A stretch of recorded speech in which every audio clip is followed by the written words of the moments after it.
जय श्री कृष्ण दोस्तों, life style with God में आपका स्वागत है। दोस्तों, यहाँ पर हम श्रीमद् भगवद गीता के दूसरे अध्याय का अध्ययन कर रहे हैं, जिसका नाम सांख्य योग है।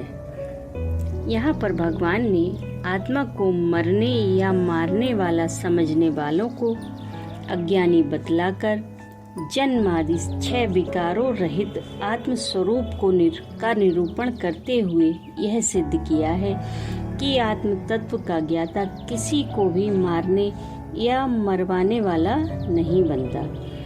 भगवान ने कहा है कि आत्मा ना तो किसी को मारता है और ना किसी के द्वारा मारा जाता है। आत्मा को विकार रहित बतलाकर इस बात का प्रतिपादन किया कि वह क्यों नहीं मारा जाता। अब अगले श्लोक में भगवान यह बतलाते हैं कि वह किसी को मारता क्यों नहीं। वेदा विनाशिनम नित्यम या एनमव्ययम कथम सा पुरुषः पार्थ कम घातयति हंतिकम। दूसरे अध्याय के 21वें श्लोक में भगवान अर्जुन से कहते हैं कि हे प्रथापुत्र अर्जुन, जो पुरुष इस आत्मा को नाश रहित, नित्य, अजन्मा और अव्यय जानता है, वह पुरुष कैसे किसको मरवाता है और कैसे किसको मारता है।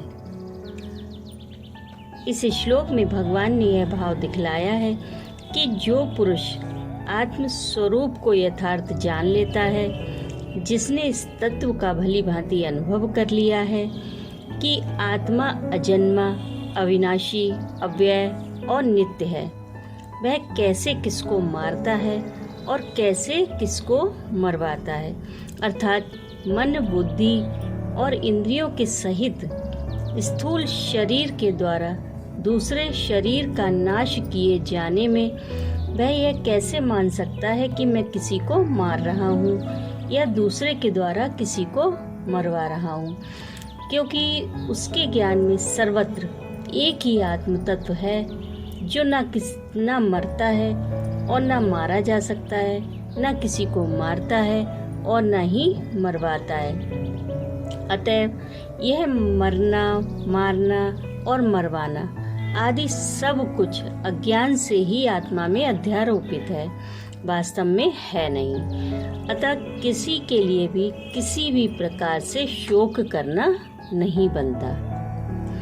अब यहाँ पर यह शंका होती है कि आत्मा नित्य और अविनाशी है, उसका कभी नाश नहीं हो सकता, अतः उसके लिए शोक करना नहीं बन सकता।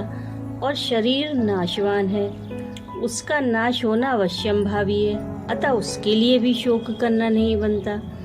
यह सर्वथा ठीक है, किंतु आत्मा का जो एक शरीर से संबंध छूटकर दूसरे शरीर से संबंध होता है, उसमें उसे अत्यंत कष्ट होता है, अतः उसके लिए शोक करना कैसे अनुचित है। इस पर भगवान कहते हैं कि वासांसि जीर्णानि यथा विहाय नवानि गृह्णाति नरोपराणि तथा शरीराणि विहाय जीर्णानि यन्यानि संयाति नवानि देहि। दूसरे अध्याय के 22वें श्लोक में भगवान श्री कृष्ण अर्जुन से कहते हैं कि जैसे मनुष्य पुराने वस्त्रों को त्याग कर दूसरे नए वस्त्रों का ग्रहण करता है, वैसे ही जीवात्मा पुराने शरीर को त्याग कर दूसरे नए शरीर को प्राप्त होता है। अब प्रश्न यह है कि पुराने वस्त्रों के त्याग और नवीन वस्त्रों के धारण करने में मनुष्य को सुख होता है, किंतु पुराने शरीर के त्याग और नए शरीर के ग्रहण में तो क्लेश ही होता है। अतः इस उदाहरण की सार्थकता यहाँ कैसे हो सकती है। पुराने शरीर के त्याग और नए शरीर के ग्रहण में केवल अज्ञानी को ही दुख होता है, विवेकी को नहीं। जैसे माता बालक के पुराने गंदे कपड़े उतारती है और उसे नए कपड़े पहनाती है तो वह रोता है, परंतु माता उसके रोने की कोई परवाह ना करके उसके हित के लिए उसके कपड़े बदल देती है। इसी प्रकार भगवान भी जीव के हितार्थ उसके रोने की कुछ भी परवाह ना करके उसके देह को बदल देते हैं। यहाँ पर भगवान ने जीर्णानी शब्द का प्रयोग किया है, परंतु यह तो कोई नियम नहीं है कि वृद्ध होने पर ही मनुष्य की मृत्यु हो।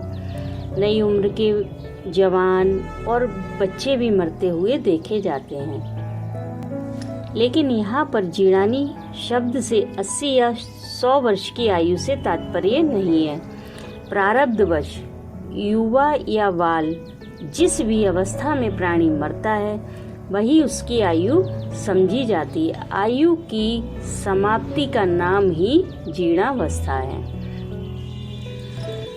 अब प्रश्न है कि कपड़ा बदलने वाला मनुष्य तो एक साथ 3, 4, 5 पुराने वस्त्रों का त्याग करके नए धारण कर सकता है, परंतु देही यानी जीवात्मा तो एक ही पुराने शरीर को छोड़कर दूसरे एक ही नए शरीर को प्राप्त होता है।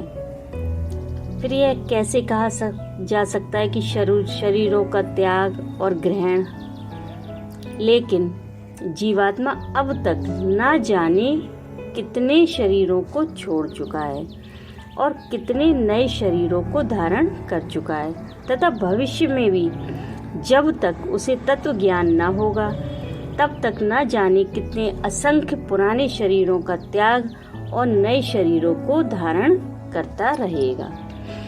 स्थूल, सूक्ष्म और कारण भेद से शरीर 3 होते हैं। जब जीवात्मा इस शरीर को छोड़कर दूसरे शरीर में जाता है तब ये तीनों ही शरीर बदल जाते हैं। मनुष्य जैसा कर्म करता है उसके अनुसार ही उसका स्वभाव बदल जाता है और स्वभाव के अनुसार ही अंतकाल में संकल्प होता है और संकल्प के अनुसार ही सूक्ष्म शरीर बन जाता है। कारण और सूक्ष्म शरीर के सहित ही यह जीवात्मा इस शरीर से सूक्ष्म के अनुरूप ही स्थूल शरीर को प्राप्त होता है।